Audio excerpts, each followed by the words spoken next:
Sam Elliott não era apenas mais um ator. Para milhões, ele se tornou o próprio rosto da garra americana. Com aquela voz grave e profunda, aquele bigode como um estandarte e aquela aura de cowboy inabalável, ele se portava como se fosse esculpido em pedra. Mas agora, com 80 anos, ele quebrou seu silêncio de toda a vida.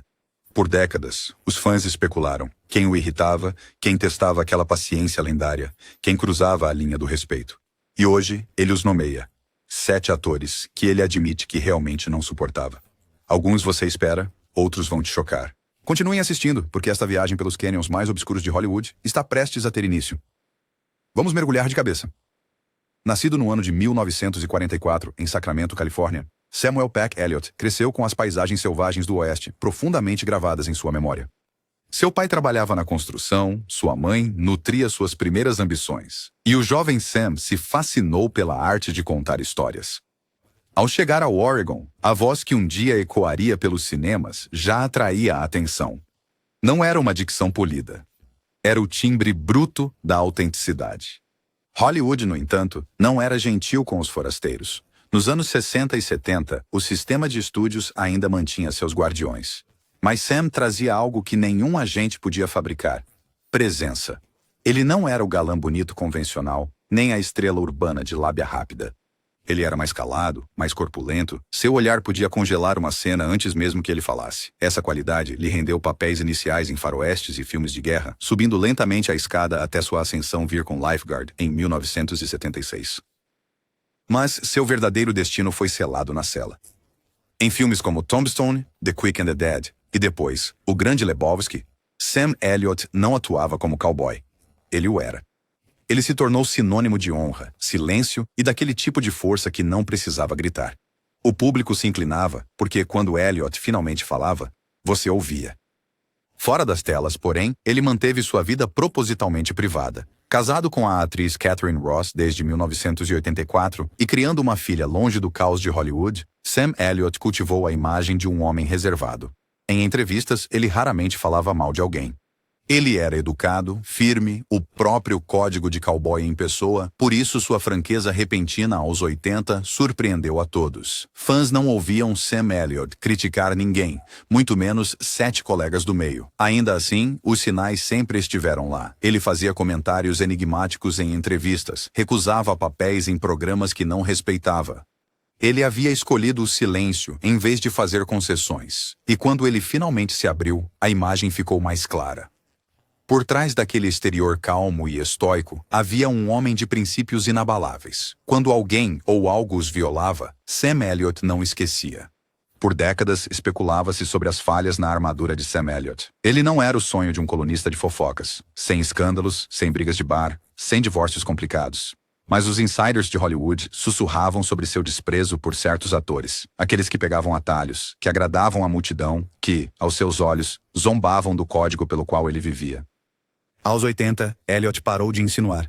Ele citou nomes, 7 deles. Alguns eram coestrelas, outros diretores e alguns eram figuras imponentes que ele não suportava. O que os unia era um tema: ego versus humildade, espetáculo versus verdade, estilo versus autenticidade. Os fãs ficaram chocados. Alguns o aplaudiram pela honestidade, outros o acusaram de restrição de acesso, de se apegar a ideais ultrapassados.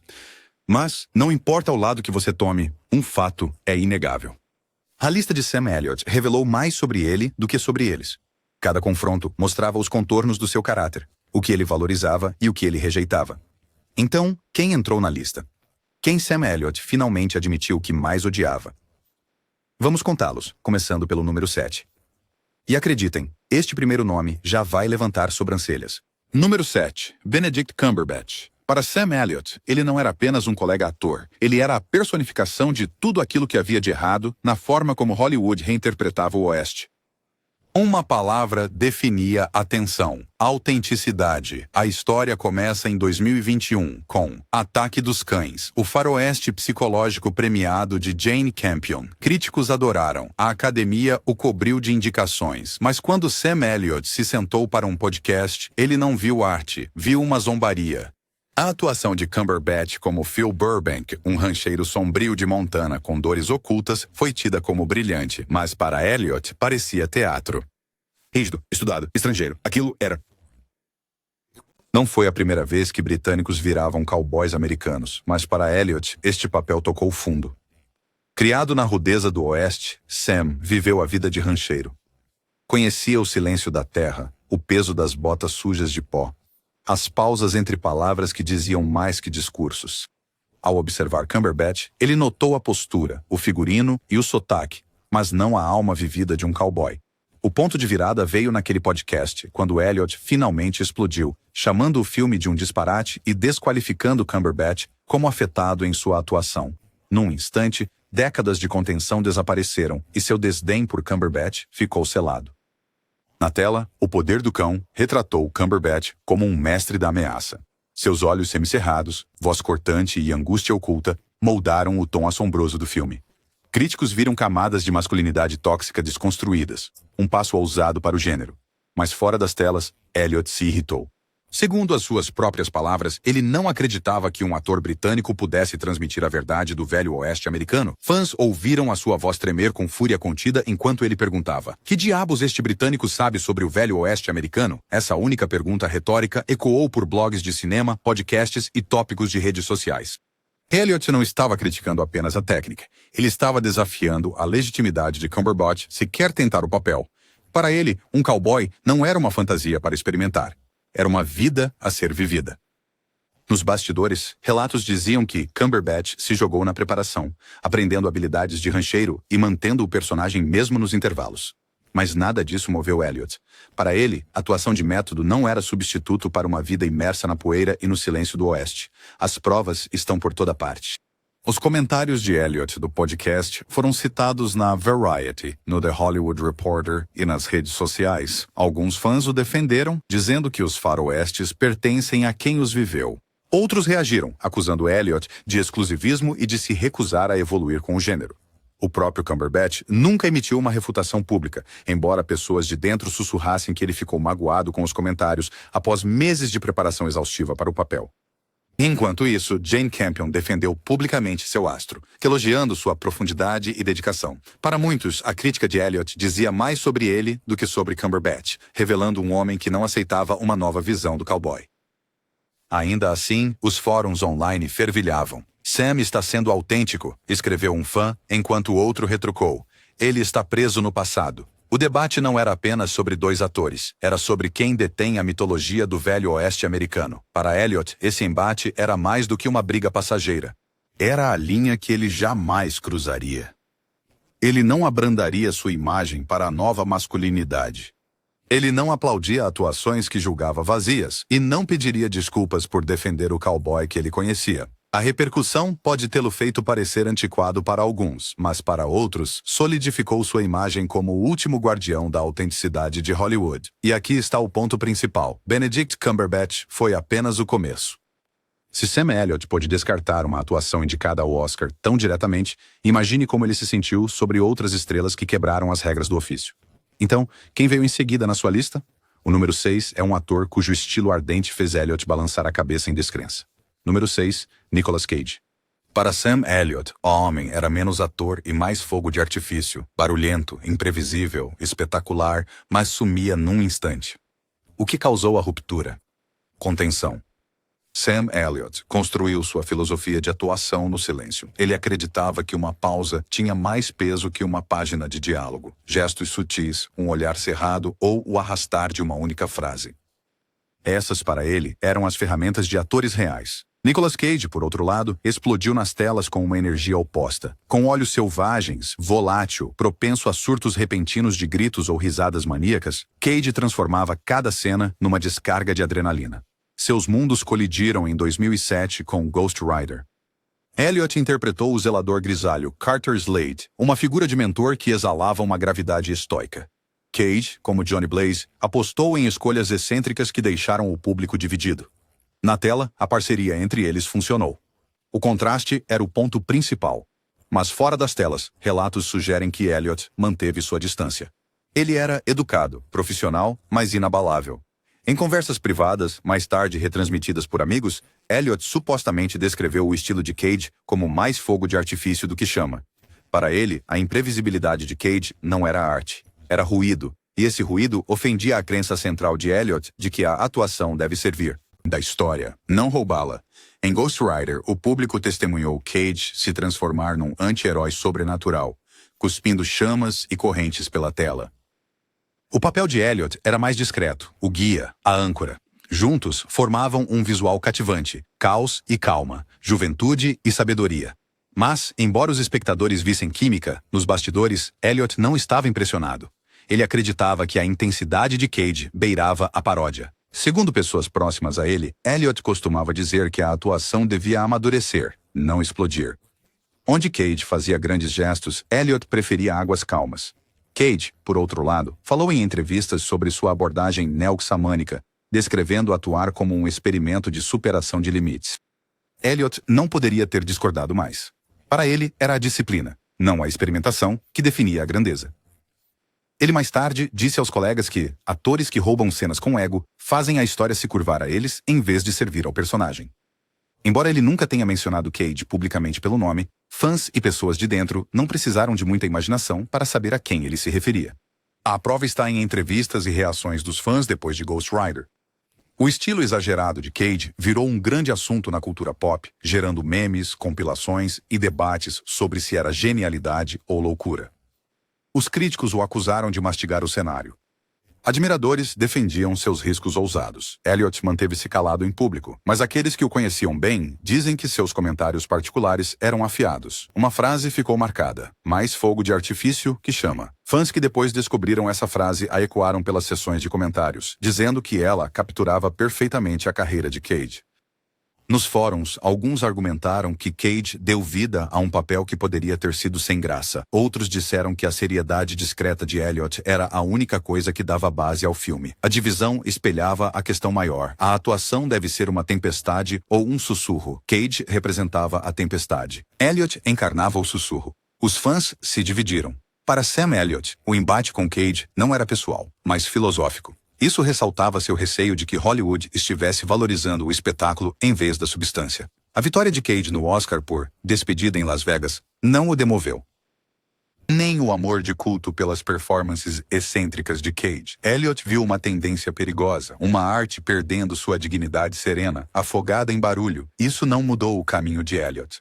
Ele mantinha um curso firme, papéis medidos, escolhas deliberadas e uma insistência na sutileza. Mas a experiência com Cage reforçou sua crença de que seu modo de atuar estava se tornando uma espécie rara em Hollywood. E isso fez a ruptura doer ainda mais. Mas Nicolas Cage não era o único. A seguir, o número 5 é um nome conhecido cuja imagem de cowboy polido fez Elliot revirar os olhos. Número 5, Kevin Costner. Para a maioria, ele é o rosto dos faroestes modernos, um protagonista que manteve o gênero de cowboy vivo para uma nova geração. Para Sam Elliott, no entanto, a versão do oeste de Costner não passava de uma fantasia. A palavra que definiu a sua discórdia? Autenticidade. O caminho de Kevin Costner para o cinema de cowboys veio décadas depois que Elliot já tinha conquistado seu lugar. Filmes como Wyatt Earp, de 1994, e mais tarde, a série de grande sucesso Yellowstone, deram a Costner a reputação de um contador de histórias rústico da vida na fronteira. Críticos elogiavam sua intensidade sombria e sua entrega lenta e gradual. Mas para Elliot, o problema não era a fama de Costner, era o brilho. Criado no real oeste americano, Elliot acreditava que o cowboy era moldado por poeira, silêncio e dificuldades. Para ele, a interpretação de Costner era polida demais, bonita demais, como capa de revista de moda, sem a garra da fronteira. O ponto de virada veio quando Elliot, supostamente, recusou uma participação em Yellowstone. Segundo fontes, ele descreveu como uma novela com chapéu de cowboy. Aquilo não foi apenas uma rejeição de um papel. Foi uma rejeição de uma visão inteira. Costner, aos olhos de Elliot, não vivia o código. Ele o encenava. Na tela, Costner chamava a atenção. Seu personagem, John Dutton, em Yellowstone, exalava poder, lealdade familiar e gravitas patriarcal. Milhões de espectadores sintonizaram para vê-lo navegar por batalhas territoriais e rixas de sangue, consolidando a série como um dos dramas de TV a cabo mais bem-sucedidos de todos os tempos. Mas, fora das telas, Elliot supostamente se irritava.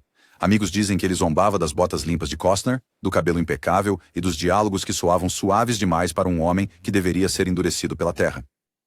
Ele interpreta um rancheiro como se fosse cosplay. Elliot uma vez murmurou em particular, segundo pessoas próximas a ele. Na sua visão, nenhum plano cênico ou sombrio. monólogos compensariam a falta de Costner, a garra da experiência vivida. Embora nenhuma briga pública tenha surgido, produtores notaram um clima frio entre os dois. Um veterano descreveu-o melhor. Eles nunca gritaram, mas o frio entre eles podia congelar um deserto. Para Elliot, o oeste de Costner era fantasia de Hollywood. O seu próprio foi esculpido de osso e pó. As provas são subtis, mas reveladoras. Elliot nunca esteve em Yellowstone, apesar dos fãs pedirem um cameo. Em vez disso, ele estrelou 1883, uma prequela no mesmo universo, mas com um tom mais sombrio e severo. Para muitos, essa foi sua declaração silenciosa. Fãs debateram sem parar. Estaria Elliot criticando Costner ao chamar Yellowstone de muito polido? Seria 1883 a forma dele de resgatar o oeste dos teatros de novela? Online, a divisão era clara. Leais a Costner argumentavam que ele trouxe prestígio e apelo popular ao gênero. Os fãs de Elliot rebateram que Costner era um turista de botas, enquanto Elliot era o verdadeiro. Blogs, tópicos do Reddit e até revistas especializadas captaram os sussurros de uma rivalidade discreta, nunca falada nos tapetes vermelhos, mas vivida em escolhas de elenco e comentários ouvidos por acaso. Para Elliot, recusar-se a alinhar com Costner não era sobre ego, era sobre princípios. Aceitar um papel em Yellowstone teria parecido endossar uma visão do Oeste que ele não reconhecia. Em vez disso, ele escolheu 1883, uma série que ele sentia que preservava a verdade crua da fronteira. Essa decisão reforçou sua reputação como o guardião da autenticidade de Hollywood, um homem que não estava disposto a ceder nem mesmo para o maior programa de TV da América. Para Costner, o silêncio pode não ter importado, mas para Elliot era tudo. Ele preferia ir embora a trair o código pelo qual viveu por 80 anos. E se você acha que a polidez de Costner o irritou, espere até ouvir Quem Está em Quarto Lugar, um ator de método cujas táticas chocantes fizeram Elliot revirar os olhos. Número 4. Jared Leto.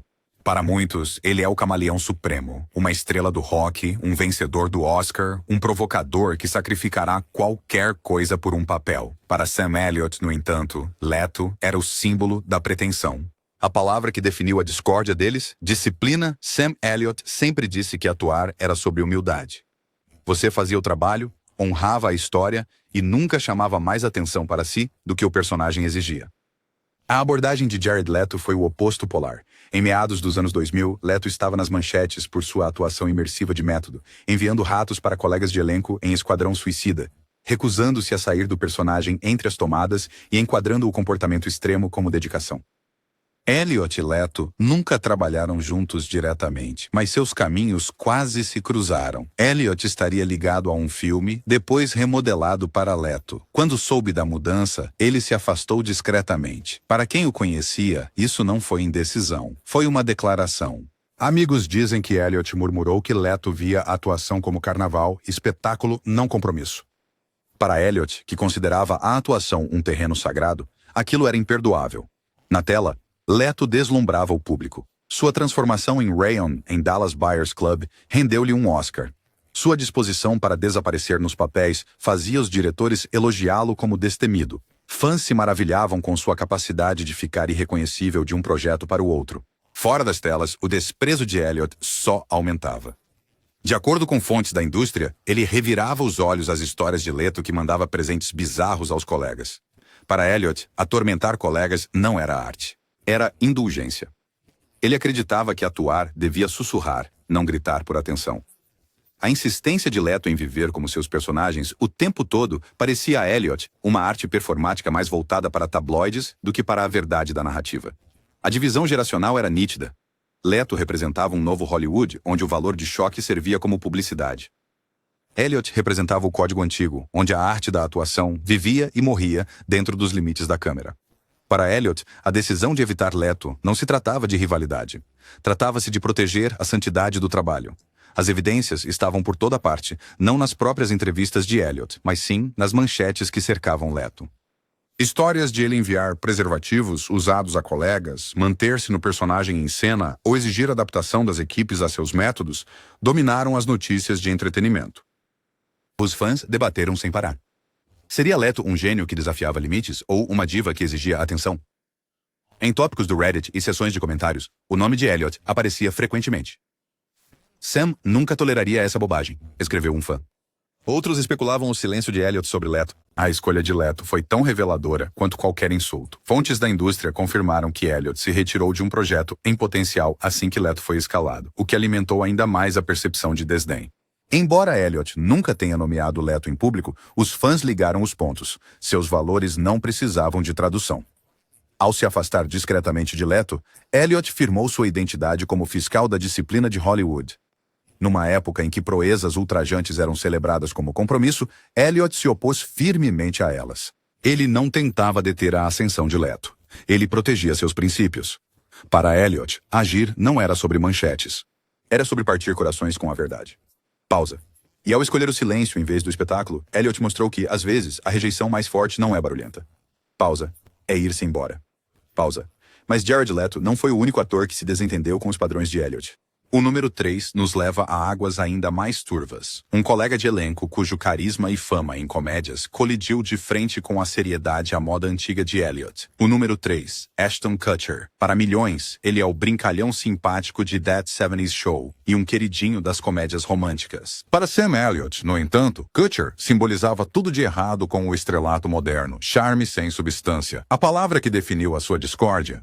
Padrões. Em 2016, quando a Netflix lançou The Ranch, ela uniu duas figuras improváveis. Ashton Kutcher, o astro milenar, expert em tecnologia, com fama de sitcom, e Sam Elliott, o veterano cowboy de Hollywood. No papel, o contraste era perfeito. O filho jovem e sonhador em conflito com um pai grisalho. Na tela, muitas vezes funcionava. Mas nos bastidores, Elliott supostamente não conseguia levar Kutcher a sério. Ele vinha da escola onde atores conquistam seu espaço aos poucos, com papéis menores, de caráter e anos de persistência silenciosa. Kutcher, em contraste, disparou para a fama em That 70s Show. Depois transformou carisma em filmes, investimentos e fama viral. Para Elliott, essa trajetória parecia imerecida. Um informante lembrou-se de Elliott balançando a cabeça e murmurando: "Ele é um cara decente, mas não um ator de verdade." Não era malícia, era decepção. Kutcher não era o inimigo, mas ele encarnava uma indústria em que Elliott não confiava mais. Na tela, o coach de Kutcher trouxe energia juvenil e timing cômico, enquanto o Beau de Elliott ancorava a série com gravidade estoica. Os fãs amavam os embates pai-filho, elogiando a química entre os dois. Publicamente, Kutcher sempre elogiava Elliott, chamando-o de mentor e exaltando sua disciplina. Nos bastidores, fontes descreveram frieza. Elliott não sabotava cenas nem causava drama, mas seu silêncio falava muito. A equipe notava gestos sutis, um olhar estreito, um comentário murmurado ou um leve balançar de cabeça quando Kutcher errava as falas ou pendia para uma atuação estilo sitcom. Para Elliott, Kutcher era leve demais, polido demais, um artista moldado pela mídia e não forjado pela adversidade. Ele uma vez comentou em particular: "Ele está atuando como alguém que viu a atuação no YouTube." Para Elliott, aquilo não era crueldade, era um veredito. As provas estão nas reações dos fãs. Muitos espectadores amavam The Ranch, mas admitiam que Elliott parecia carregar o peso da autenticidade, enquanto Kutcher se apoiava no carisma. Críticos notaram que Elliott elevou o material, enquanto Kutcher às vezes parecia deslocado. Nas redes sociais, debates surgiram. Seria a dupla estranha genialidade intencional ou um erro? Kutcher nunca insinuou tensão, sempre elogiando Elliott em entrevistas. Mas os fãs notaram o desequilíbrio. "Sam faz parecer real", escreveu um comentarista, enquanto Ashton parece estar de visita. Elliott nunca expressou seus sentimentos publicamente, mas sua postura no set, quieta, estoica e sem se impressionar, tornou-se uma espécie de prova por si só. Fãs que perceberam essas vibrações viram a verdade nas entrelinhas. Para Elliott, trabalhar ao lado de Kutcher reafirmou sua suspeita de que Hollywood estava priorizando a conexão em detrimento da substância. Ele não desgostava de Kutcher como pessoa. O que ele rejeitou foi o sistema que colocava o carisma acima da arte. Ao aparecer, fazendo seu trabalho com dignidade e recusando-se a comprometer seus padrões, Elliott fez uma declaração. Ele não cederia, nem mesmo para os algoritmos da Netflix. A colaboração deu aos fãs cenas memoráveis, mas para Elliott foi também um lembrete de que o código antigo estava desaparecendo rapidamente. Ele era um dos últimos a resistir, e ele sabia disso. Mas se você acha que uma estrela de sitcom irritou Elliot, espere até ver quem aparece em segundo lugar. Uma diretora cuja repreensão pública se tornou uma das rivalidades mais surpreendentes de Hollywood. Número 2. Jane Campion. Para o mundo, ela é a diretora vencedora do Oscar de O Piano e Ataque dos Cães. O Poder do Cão, celebrado por sua visão intransigente. Para Sam Elliott, porém, ela representava uma forasteira intrometendo-se em solo sagrado. A palavra que definiu o seu atrito? Legitimidade. A tensão começou em 2021, quando Elliott apareceu num podcast e detonou O Poder do Cão. Ele zombou da atuação de Benedict Cumberbatch, criticou o ritmo do filme e foi além, questionando o direito de Jane Campion de contar uma história de faroeste.